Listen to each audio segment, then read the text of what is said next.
የታለ እግዚአብሔር መች ሰማኛል እኔንማ ትቶኛል ምንለው ለምንድነው ምንጮኸው? ለምንድነው በፈተና ጊዜ ጾማችን ጸሎታችን ስግዳታችን ምንም የማይመስለን? ለምንድነው የኔ ክርስቲያን መሆን ምንድነው ጥቅሙ ምንለው? ለምንድነው ምንም ቄስ የለም ምንም ካህን የለም አንድ ክርስቲያን የለም የምንለው? ለምንድነው ምንማረረው? ለምንድነው አንዴ ጋል አንዴ በረድ ምንለው? ምንድነው ምክንያቱ? ፈተና እንደሆነ ያለ ነው መከራ እንደሆነ ያለ ነው። አዝኖ ተክዞ ምር ብሎት እዚህ የተገኘ ሰዋል በጣም ተክዞ እናንተ ነው የሰማችሁ። በቃ እሱ መጥቶ እያለቀሰ እሱ መጥቶ የራሱን ነገር ነው አድርጎ የሚሄደው በራሱ ዓለም ነው ያለው። በጣም ከባድ ነው በአሁን ሰዓት። እንደውም ሰው ራሱ በልቶ ማደሩ የእግዚአብሔር ቸርነት ነው በእውነት። አንዳንድ ሰዎች እኮ እንንጠፋ የሚሰሩ ሰዎች አሉ፣ እንድንሞት እንድናማርር የሚሰሩ ሰዎች አሉ 24 ሰዓት።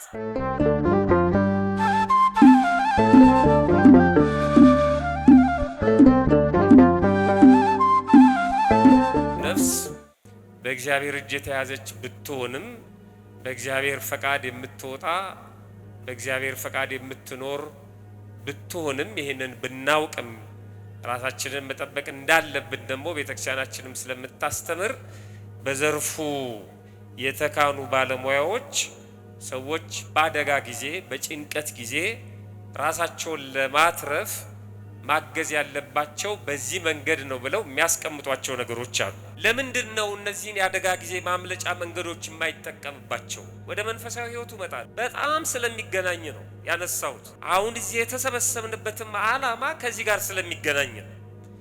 ለምንድነው በአደጋ ጊዜ መውጫ ወይም ማምለጫ መንገዶች ሰዎች ተጠቅመው ህይወታቸውን ማያተርፉት ለምንድነው ብለው ሲጠይቁ በጥናቱ መሰረት 3 መሰረታዊ ምክንያቶችን ያወጣሉ። አንደኛው እና የመጀመሪያው ሰዎች ለአደጋ ያላቸው ግንዛቤ አናሳ መሆን ነው ይላሉ። ስለ አደጋ መስማት አይፈልጉም። ሲደርስባቸው ይጨነቃሉ። ማምለጫ መንገዱ ጠፍቷቸው ይጠበባሉ። በጣም ይጨነቃሉ። አንዳንድ ጊዜም ከአደጋው ለማምለጥ ከመጣር ይልቅ ወደ አደጋው ሲሄዱ ይታያሉ። እንዲህ አይነት ሰዎች ስለ አደጋ መስማት አይፈልጉም። ስለ አደጋ ምንም ግንዛቤ የላቸው እንጂ አስበውት እውነት ቢደርስስ ብለው ተዘጋጅተው አይሄዱም ነው። አንዳንድ ጊዜ አንድ ሰው ለመጠየቅ ወደ አንድ ቦታ ስትሄዱ ቤቱ ቁልፍ ቢሆንስ ብላችሁ አስባችሁ ታውቃላችሁ? ሰውየው ባይኖርስ? በጭራሽ አታሱ እንዴ ይኖራል። ለምንድነው ማይኖረው ነው ምንድነው? ግን ባይኖርስ? እዛ ደርሰን የሆነ ነገር ሲፈጠር ግን ልንጨነቅ እንችላለን። ስለ አደጋ ያለን አመለካከት በጣም አናሳ ስለሆነ ነው ይላሉ። በአደጋ ውስጥ ሰለባ የምንሆነው በአብዛኛው መዳን እየቻልን ግን ስለ አደጋ ያለን ግንዛቤ አናሳ መሆኑ ነው። ለምሳሌ ቀላል ነው። አሁን ወደ ቤተክርስቲያን መተን ብዙ ሰው ሞባይሉን ወይም ስልኩን ማለት ነው ወይም ቦርሳውን ወይም የአንገት ሀብሉን ወይም ሰዓቱን ወይም ገንዘቡን ይሰረቃል በዚህ ግርግር ውስጥ ማለት ነው። ለምንድነው ብለን ብናጠና ሌቦች ስላሉ ብቻ አይደለም። የኛ ዝርክርክነትም እርግጠኛ ነኝ ሌቦች ስላሉ ብቻ አይደለም። አንዳንዶቻችን ራሳችን ጥለነው ነው የሚጠፋው። ሌባ ከኪሳችን ስላወጣው ብቻ አይደለም። የኛም ጥንቃቄ ነው። ወደ ቤተክርስቲያን ስንመጣ ጓዛችንን በሙሉ ተሸክመን ነው የምንመጣው። ልክ እንዳማረች በቅሎ ማለት ነው ተሸልመን ነው የምንመጣው። ቤታችንን ያለውን ጌጣጌጥ በሙሉ ተሸክመን ነው እንመጣለን ቤተክርስቲያን። ግን ምን መጣው ለምንድነው ሲባል ለጸሎት ነው። ጥንቃቄ አናደርግም። መተንም ጥንቃቄ አናደርግም። ስንመጣም ጥንቃቄ አናደርግም። ያየዋል። ምንድነው ይባለው በተረቱ? አያያዙን አይተህ ምንድነው ይባል? አያያዙን አይተህ አው ጭብጦን ቀማው። አሁን ጭብጦ የለም ስልክ ነው ያለው። እሱ እንደው አያያዛችንን ነው የሚያየው ሌባው። በርቀት ስክሪን አውት ያደርገናል። ከማን መውሰድ እንዳለበት ያውቀዋል። ማን ምን ሐሳብ ላይ እንዳለ ማለት ነው። አያያዛችንን ነው የሚያየው። አሁን ጧፍ እያበሩ ትምህርት የሚሰሙ ሰዎች አሉ። እርግጠኛ ነኝ አትሰሙም እናንተ። ጧፍ እያበራችሁ የእግዚአብሔርን ቃል ለመስማት አትችሉ። ጧፉን ነው የምታዩት። ይቀጣጠላል እሳቱ፣ ታዩታላችሁ። እሱ አእምሯችሁ ይከፈላል። ትንሽ ደግሞ ቃሉን ለመስማት ስታስቡ ደግሞ ነጠላችሁ ሊያያዝ ይችላል። ቀሱ ነው አያያዝ ማለት። ለመስማት ከሆነ ለመስማት ነው። ግረ መንገዴን ምን እያልኳችሁ ነው? ቃል እግዚአብሔር እየተሰማ ስለሆነ ጧፋችሁን ምን አድርጉት እያልኳችሁ ነው። በቃ እሱ ነው አጥፉት። አሁን ጸሎት ላይ ነው የሚበራው ጧፍ። እየሰማችሁ ማብራታችሁ። አንድ ሰው ሊሰራ የሚችለው ስንት ስራ ነው? ንገሩኝ፣ ስንት ስራ ነው? አንድ ስራ ነው። ምንም እንኳን ነፍሳችን በእግዚአብሔር እጅ የተያዘች ቢሆንም ልብ አድርጎ እግዚአብሔር ስለፈቀደ ብቻ አይደለም በዓለም ላይ ሁሉም የሚከናወነው። አንዳንድ ሰው እንደሱ ይላል። አይደለም፣ እግዚአብሔር ሳይፈቅደው የሚከናወናል። ሳይፈቅደው፣ ምክንያቱም ሰጥቶናል እግዚአብሔር ለኛ ኃላፊነት። የራሳችን ነፃ ፈቃድ አለ። እግዚአብሔር አንዱ አንዱን እንዲገድለው ፈቃዱ አይደለም። አንዱ አንዱን በመርዝ እንዲደፋው ፈቃዱ አይደለም። አንዱ አንዱን ጨርቁን ቆርጦ እንዲያስጠለቁልበት እግዚአብሔር ፈቃዱ አይደለም። አንዱ ያንዱን ስም እንዲያጠፋ እንዲያጠለጥለው ፈቃዱ አይደለም። እግዚአብሔር ያውቃል። አዎ ያውቃል። ለምን ዝም አለ? ያንተ ነፃ ፈቃድ ነው። ያንተ ነፃ ፈቃድ ነው። አቅርቦልሃል። ልጅን ወደ ፈለከው ስደድ ነው። ዓለም የምትመራው በሁለት ፈቃድ ነው። የእግዚአብሔር ነፃ ፈቃድ አለ፣ የሰው ነፃ ፈቃድም አለ። እግዚአብሔር መልካም ነገር ነው የሚፈቅደው፣ ክፉ ነገር አይፈቅድም። ለክፉ ነገር ፈቃድ አይሰጥም። እግዚአብሔር ሳጥናኤል ሰይጣን እንዲሆን አልፈቀደም። በራሱ ፈቃድ ነው ሰይጣን የሆነው። አንድ ሰው መናፍቅ እንዲሆንም እግዚአብሔር አይፈቅድም። በራሱ ፈቃድ ነው መናፍቅ የሚሆነው። ፈልጎ ነው፣ ወዶ ነው። አያውቅም ማለት ግን አይደለም፣ ያውቃል። አይፈቅድም እግዚአብሔር። ወይ ጥርግ አድርገን አላመንን፣ ወይ ጥርግ አድርገን አልካድን። በየዋህነት ቢሆን ይጠብቀናል። እናውቃለን እንላለን። የጥንቃቄ ጉድለት አለብን። በጣም ዝርክርኮች ነን በብዛት። ዝም ብለን ነው እግዚአብሔር ያውቃል ነው ምንለው። ተውባ ከገብርኤል አለ ነው ምንለው። አይደለም፣ እንደሱ አይደለም። የኛን የቤት ስራ መስራት አለብን። ያጠኑት ጥናት በጣም ስለገረመኝ ነው።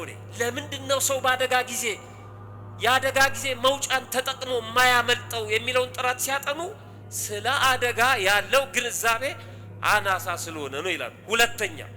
ሁለተኛው አደጋው ድንገታዊ ነው፣ ቅጽበታዊ ነው። ሰዎች ስለሆነን እንደነግጣለን። ስለምንደነግጥ ያደጋው ሰለባ እንሆናለን። ቶሎ መረጋጋት አንችልም፣ ስለምንደነግጥ ነው። ትክክል። በውር ድንብር እንሸሻለን ስንል መከራ ውስጥ ነው። አንዳንድ ሰዎች እኮ አሉ ቤት ውስጥ ይበሳጩና አረቄ ቤት ይሄዳሉ። በጣም ይገርም። ቤት ውስጥ ተበሳጭቷል፣ እዛ ያለው ግን አረቄ ቤት ነው። ምንድነው ስትለው በቃ ንዴቴን ለማስታገስ ነው። ሌላ ነገር ውስጥ ነው ያለው። አረቄ ንዴት አይበርድም፣ በጫት ንዴት አይበርድም። በማኩረፍ አንዳንዱ በቃ ከዚህ በኋላ እኔ እንደው ጴንጤ ሆኛለሁ ይላል አንዳንዱ። ሶስተኛው በአደጋ ጊዜ የአደጋ ጊዜ መውጫዎችን ማንጠቀምበት ምክንያት የአደጋ ጊዜ መውጫውን አለማወቅና በአግባቡ አለመጠቀም ነው። አሁን እዚህ ተሰብስበናል። የአደጋ ጊዜ መውጫ አደጋ ቢፈጠር የአደጋ ጊዜ መውጫ አለ፣ ኢመርጀንሲ ኤግዚት የሚላል ግን መኖር አለበት ብላችሁ ታስባላችሁ? አዎ፣ ጥርጥር ውስጥ እንዳትገቡ። ራሷ ቤተክርስቲያን የአደጋ ጊዜ መውጫ ነች። ራሷ የአደጋ ጊዜ ማምለጫ ነች። የአደጋ ጊዜ መውጫ ላይ ሆነን የአደጋ ጊዜ መውጫ እንፈልግ። ራሷም የአደጋ ጊዜ መውጫ ነች ቤተክርስቲያን። እነዚህን ሶስቱን ወደ መንፈሳዊ ህይወታችን እናምጣቸው። የአደጋ ጊዜ መውጫ የሚለውን የፈተና ጊዜ መውጫ ወይም ማምለጫ ወይም መጽናኛ ልንለው እንችላለን። በክርስትና ህይወት ፈተና አለ። በክርስትና ህይወት ውጣ ውረዳል። ተጓዦች ልክ እንደ እስራኤል ዘስጋ ማለት ነው። እኛ እስራኤል ዘነፍስ ነን። ያቋረጡት ብዙ ሺህ ኪሎ ሜትር አለ። ብዙ ውጣ ውረድ አለ። በረሃው አለ፣ ጊንጦ አለ፣ እባቡ አለ፣ የኤርትራ ባህር አለ፣ የፈርዖን ወታደሮች አሉ። ዝም ብለው አይደለም ተነስተው ከግብጽ ከነዓን የገቡት። ብዙዎቹ አልቀዋል። ጥርጥር ነበር፣ ክህደት ነበር፣ በመሪዎቻቸው ላይ ማጉረምረም ነበር፣ መራብ ነበር፣ መጠማት ነበር። ተሰነካክለው የቀሩ ብዙዎች አሉ። ፈተና እንደ ሰዎቹ አቅም ይለያያል። እንደ ሰዎቹ አቅም አንዳንድ ሰው እኮ ፈተና የሚሆንበት ብዙ ልብስ ይኖረውና ቁም ሳጥኑን ከፍቶ ይላል አሁን የቱን ነው የምለብሰው? ለሱ ፈተና ይሄ ሰው ይጠራና እስቲ ልብስ መረጥልኝ ይላል። ለሱ ይሄ ፈተናው። አንዳንዱ ቁርስ ደርሷል፣ ምሳ ደርሷል ተብሎ በር ተንኳክቶ ሲቀሰቀስ ኡፍ ይላል። ለሱ ፈተናው ይሄ። ምናልባት ቀሰቅሱኝ ይላል። ሌላው የሚበላ አጥቶ የሚጠጣ አጥቶ የሚለብሰው አጥቶ ይጨነቃል። እሱ ደግሞ ብላ ሲባል የሚያኮርፋል። ፈተና ይለያያል ነው ማለት እንደየሰዎቹ አቅም ይለያያል። ዲያቆኑ የሚፈተነውን ፈተና መነኩሴው የሚፈተነውን ፈተና ምእመኑ፣ ወንድ የሚፈተነውን ሴቷ፣ ሴት የምትፈተነውን ወንዱ አይፈተነው። እንዳቅማችን ነው። እኔ የእግዚአብሔር አገልጋይ እያልን እንደምንፎክረው የፈተና ጊዜ የታለ ቅዱስ ገብርኤል የምንለው ለምንድን ነው? የታለ እግዚአብሔር መች ሰማኛል እኔንማ ትቶኛል የምንለው ለምንድን ነው? ለምንድን ነው የምንጮኸው? ለምንድን ነው በፈተና ጊዜ ጾማችን፣ ጸሎታችን፣ ስግደታችን ምንም የማይመስለን ለምንድን ነው? የኔ ክርስቲያን መሆን ምንድነው ጥቅሙ የምንለው ለምንድን ነው? ምንም ቄስ የለም፣ ምንም ካህን የለም፣ አንድ ክርስቲያን የለም የምንለው ለምንድን ነው? ለምንድን ነው የምንማረረው? ለምንድን ነው አንዴ ጋል አንዴ በረድ የምንለው? ምንድነው ምክንያቱ ነው? ፈተና እንደሆነ ያለ ነው። መከራ እንደሆነ ያለ ነው። የምንኖረው በዓለም ላይ ነው። በዚህ ምድር ላይ በቤተ መቅደሱ የምንኖር በአውደ ምሕረቱም በቤታችንም በባታችንም ይሁን እየጾምንም እየጸለይንም ጾም እየሻርንም ይሁን በየሁኔታው ፈተናል እንፈተናለን። ትክክል ነው። ይሄ ግዴታ ነው። የዚህ ዓለም የኑሮ ውጣ ውረድ የታወቀው የምንጨርስበት ዘመን ገና ነው። ሁላችንም መንገደኞች ነን። ለምንድን ነው አንዴ ጋል አንዴ ጊዜ ደግሞ በረድ የምንለው? አንዴ ፍጹም አማኝ አንዴ ደግሞ ተጠራጣሪ የምንሆነው? አንዴ ጀግና አንዴ ፈሪ የምንሆነው? አንድ ጊዜ በተከታታይ የሆነ ነገር የምናደርገው አንዴ ደግሞ ብንቀዘቀዘው ለምንድን ነው? አንዴ ጋል አንዴ በረድ የምንለው? እነዚህ ሶስቱ ምክንያቶች ናቸው። አንደኛ ስለ ፈተናው አለመረዳታችን፣ ሁለተኛ ድንገት የሚከሰት ስለሆነ ሰው መሆናችን፣ ሶስተኛ መውጫውን አለማወቃችን። አንዱና ዋነኛው ብዙዎቻችን የምንቸገርበት ከፈተናው ጋር መውጫው እንዳለ አለማወቃችን። የሁላችሁ ሰው በሚሰበሰብበት ቦታ አደጋ ሊፈጠር ይችላል ብለው ሰዎች የአደጋ ጊዜ መውጫ መንገድ አመቻችተው ያን የአደጋ ጊዜ መውጫ መንገድ ሳይጠቀሙ ብዙ ሰዎች የሚያልቁ ከሆነ የሰዎቹ ጥፋት አይደለም። በክርስትና ሕይወትም መከራ እንዳለ ስለሚያውቅ እግዚአብሔር ፈተና እንዳለ ስለሚያውቅ በፈተና ዓለም እንደምንኖር ስለሚረዳ ስለሚያውቅ አምላካችን ከፈተናው ጋር መውጫውን አድርጎልናል። ግን ብዙዎቻችን አናውቅ። አንዳንድ ሰዎች እኮ እንንጠፋ የሚሰሩ ሰዎች አሉ። እንድንሞት እንድናማርር የሚሰሩ ሰዎች አሉ 24 ሰዓት። የእግዚአብሔር ቸርነት ነው በእውነት የጠበቀን። እየበላን እየጠጣን አይደለም። ብዙዎች እየበሉ እየጠጡ አይደለም የሚኖሩት። በእግዚአብሔር ቸርነት ነው። ብቻቸውን የሚያወሩ ሰዎች አሉ። አሁን ድሮ ሰው የነቢጤ የምንለው ወይ የሚለምን ሰው አይታችሁ ከሆነ ልብሱ የተበጫጨቀ ወይ እርቃኑን የሆነ ጸጉሩ የተንጨባረረ ሰውነቱ ያደፈ አንደበቱ የተኮላተፈ በጣም ምስኪን ሰው ጥሩ የለበሱ ሰውነታቸው ያማረ ሰዎች መለመን እያፈሩ ጥግ እጃቸውን ዘርግተው የሚቆሙ ሰዎች አሉ። የቤት ኪራይ መክፈል አቅቷቸዋል። የልጆቻቸው ትምህርት ቤት መክፈል አቅቷቸዋል። ልጆቻቸውን ዳቦ መግዛት መበገብ አቅቷቸዋል። በአንድ ብር ይገዛ የነበረ ዳቦ አሁን አይገዛም። ጥግ ነው የሚቆሙት። አያስጨንቋቸውም። ዝም ብለው ነው የሚቆሙት። የሆነ ነገር ያነጥፋሉ። ታዝናላችሁ። ጠጋ ብላችሁ ስታናግሯቸው የሚነግሯችሁ ነገር ዶፍ ነው። የእግዚአብሔር ቸርነት ካልሆነ በስተቀር በጣም ከባድ ነው። የምንጨካከንበት ዘመን አይደለም። ትክክል ነው።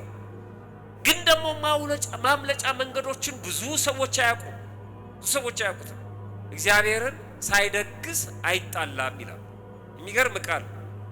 ሳይደግስ አይጣላም። እግዚአብሔር ይጣላል ማለት አይደለም። ድግስ እያለ ግን የሆነ ጸብ አለ ማለት ነው። እሱ ብቻ አይደለም። እከክ የሰጠ ጌታ ምን ይላሉ? ጥፍር አይነሳም ይላል።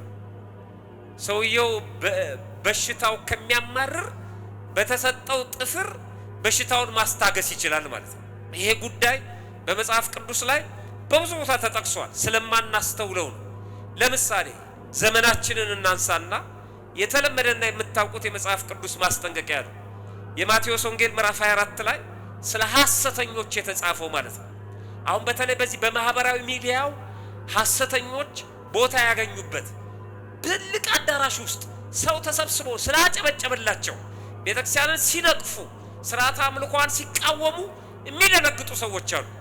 ቀድሞ ግን ራሱ ጌታችንና መድኃኒታችን ኢየሱስ ክርስቶስ ነግሮናል። ሰው ለምን እምነቱን ይቀይራል?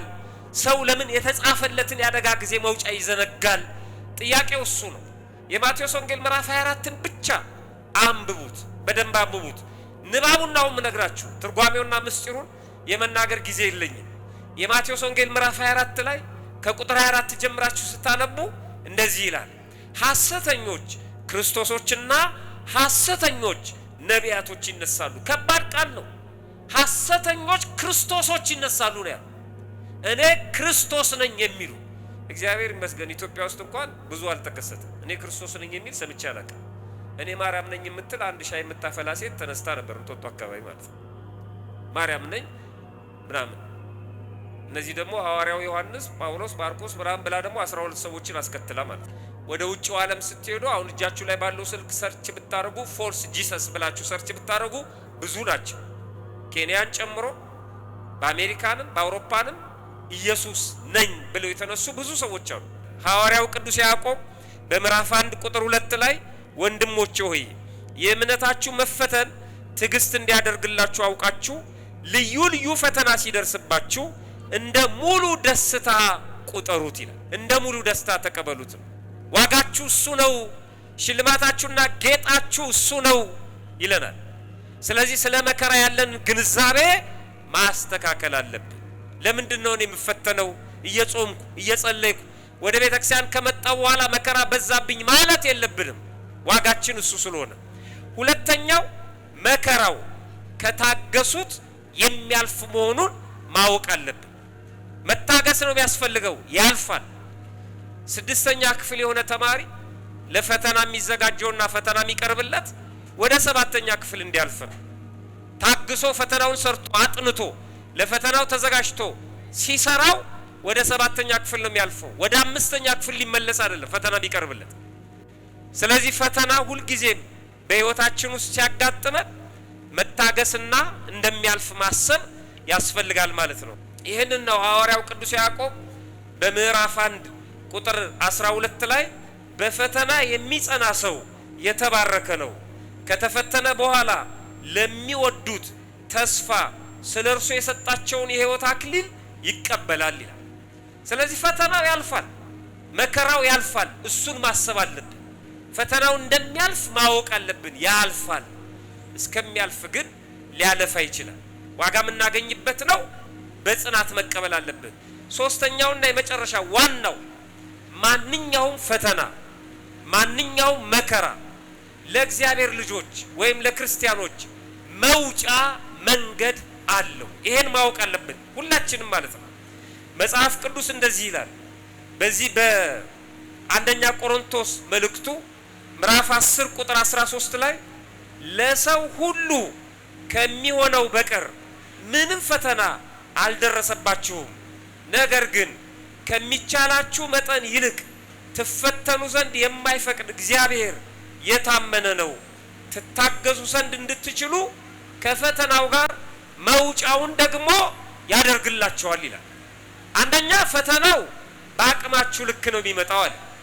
ሁለተኛ ከፈተናው ጋር መውጫውን ደግሞ ያደርግላችኋል ይላል። ስለዚህ ሁሉም ፈተና መውጫ መንገድ አለው ማለት ነው። መውጫዎቻችን ብዙ ናቸው። ቅዳሴው፣ ሰዓታቱ፣ ማህሌቱ፣ ጾሙ፣ ጸሎቱ፣ ስግደቱ፣ ምህላው፣ ተሰብስበን የምንሰማው ቃለ እግዚአብሔር፣ የምንዘምረው ዝማሬ፣ ራሷ ቤተክርስቲያን፣ ይሄ መልአክ ቅዱስ ገብርኤል፣ እነዚህ በሙሉ ከፈተናው የምንወጣባቸው መንገዶች ናቸው ማለት ነው። ፈጣሪያችን በቸርነቱ ሁላችንንም ሰምቶ ከመጥፋት ያድነን።